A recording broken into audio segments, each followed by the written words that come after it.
I am recording this live from the hotel room of the Today's Dietitian Nutrition Symposium. Welcome back to the Exam Room Nutrition Podcast. I'm Colleen Sloan, a PA and dietitian, and I'm really excited to share that I have finished my marathon of conferences this weekend. If you ran into me at the AAPA in New Orleans, thank you so much. It was so fun meeting you in real life. Or if we saw each other at the Today's Dietitian Conference, I absolutely loved running into you and meeting you in person. Now, as you may know, I presented actually 4 times over this past weekend, and I wanted to share a few key takeaways from one of my presentations at the AAPA. And that talk was titled Nutrition Counseling, What to Say.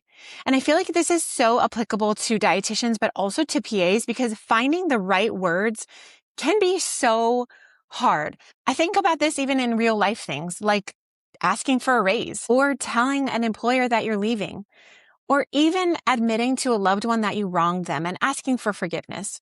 But I think for all of you listening, it's really hard to talk about nutrition without feeling awkward or stigmatizing the patient. And I really think that's because nutrition and diet and body size is deeply personal. And a lot of us carry shame, blame, guilt, or past judgments from previous healthcare providers.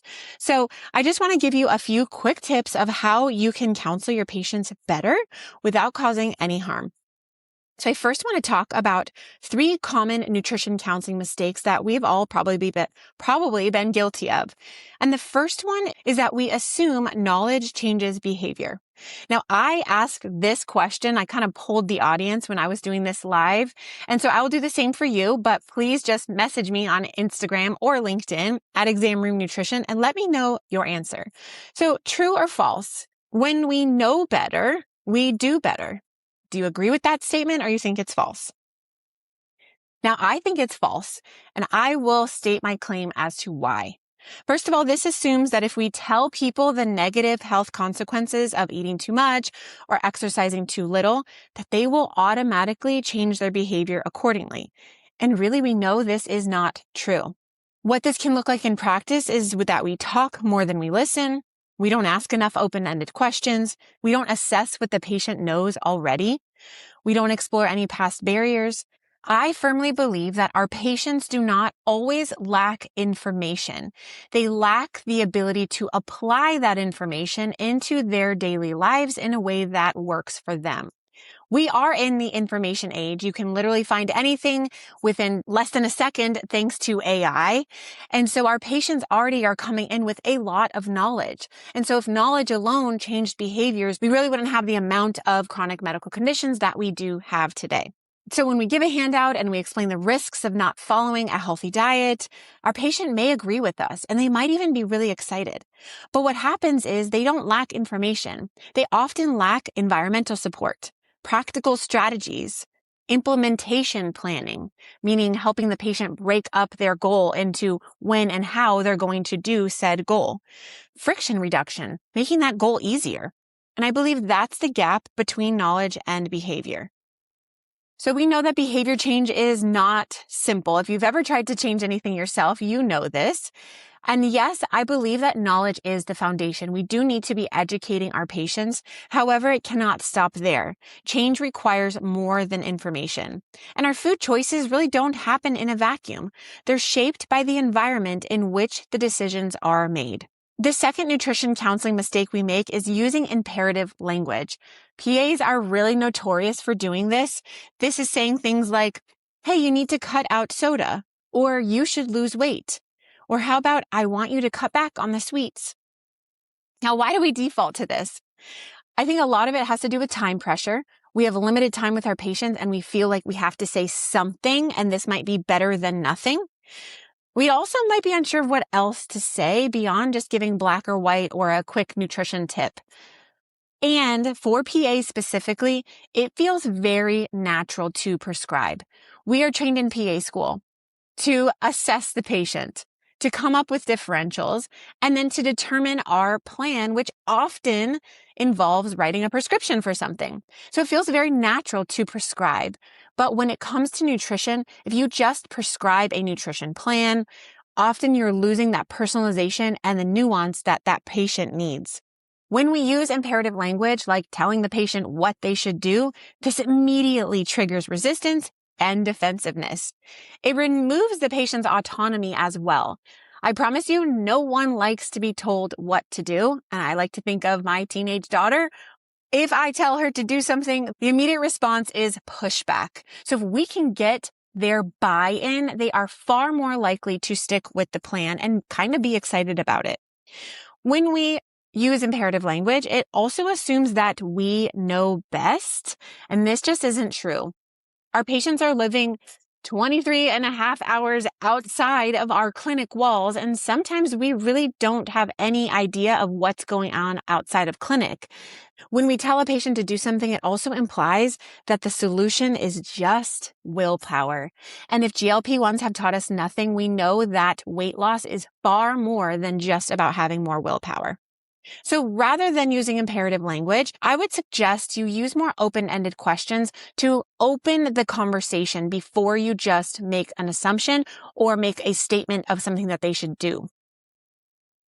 So rather than telling a patient, hey, you need to lose weight, I like to ask, would it be okay if we talked about how your diet might be affecting your health? Or if you're telling a patient, hey, I think you should cut down on the soda, why don't you be curious and find out what role does soda play in your day to day? Maybe this is the only time that they connect over lunch and a soda with their friend, and it's a deep connection and a deep emotional reason that they're choosing to drink soda. I also like to find out, how do you feel about your soda intake? Maybe the patient does and has thought about cutting back. They just don't know how. I also like to have the patient have future me thinking. So I love to ask, what are you hoping your health looks like in 1 year? This really helps you determine what their goals are for their life, what they're trying to achieve so that you can better align your recommendations with their goals. And the last counseling mistake that we make, and I will be the first to admit I was guilty of this, is solving before understanding. Now, I'm going to take you into the clinic with me really quickly. This was years ago. I was doing a checkup on like a 9 or 10-year-old boy, and I had already gotten a diet recall, and we're doing his physical exam, and I was still chatting with them. Now, of course, I was rushed and already behind, and I felt like I needed to say something about nutrition and give them some kind of education. And so I had just suggested, hey, you should eat more fruits and vegetables because it doesn't sound like you're eating very many at all. And, they're so healthy for you and they're so good for you. And there was an awkward silence in the room. And the little boy looked at his mom. She looked back at him, and you could feel the tension. And the mom looked at me and she said, we would love to eat more fruits and vegetables, but we've been living in our car for the last 3 weeks.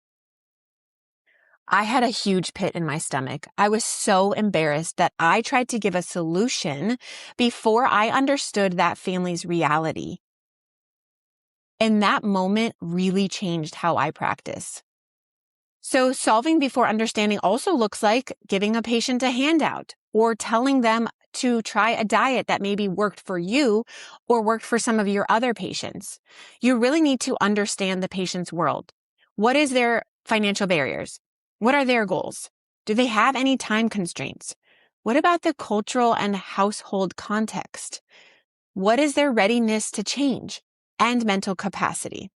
So rather than having assumptions, I recommend you replace those assumptions with curiosity. So here's what a few of those statements can look like. When were you successful? Or tell me about a time that you succeeded in the past. What has worked for you in the past? I love asking the patients what makes this hard. That's a wonderful way to problem solve what's going on rather than just assuming that they're non-compliant or non-adherent. And then just a blanket statement of tell me about blank really invites the patient to share their story so you can get to know them better. Well, I hope you enjoyed this quick episode. I know it's a little different than I normally do, but I've been having so much fun at these conferences. And so I will just leave you with this. If knowledge alone worked, we wouldn't have chronic disease. Our job isn't just to educate. It's to help the patient believe that change is possible. All right, my friend, thank you so much for carving out some time for nutrition, and I will see you next week.